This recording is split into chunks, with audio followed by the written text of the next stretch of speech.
श्रोते हो, नवीन वर्ष आलं की प्रत्येकाला नवीन वर्षासाठी काहीतरी संकल्प करावेसे वाटतात. पण जुन्या वर्षी केलेले संकल्प त्याचं काय? त्याबद्दल ही असलेली कविता नवीन वर्षाचे संकल्प. जुन्याचा तो हिशोब करावा का नव्या येणाऱ्याचा हर्ष? नाही म्हटले तरी हे सुद्धा संपले ना हो वर्ष. बरंच काही होतं ठरलेलं, खूप काही करायचं. पुन्हा नाही आठवलं ते. काय काय लक्षात तर धरायचं.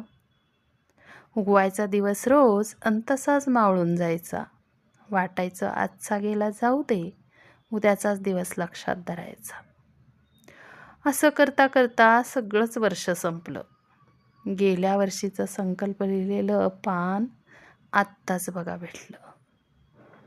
जाऊ दे कशाला उगा बदलायचं, थोडासा बदल करून त्यालाच नव्या वर्षाचा संकल्प म्हणून टाकायचं.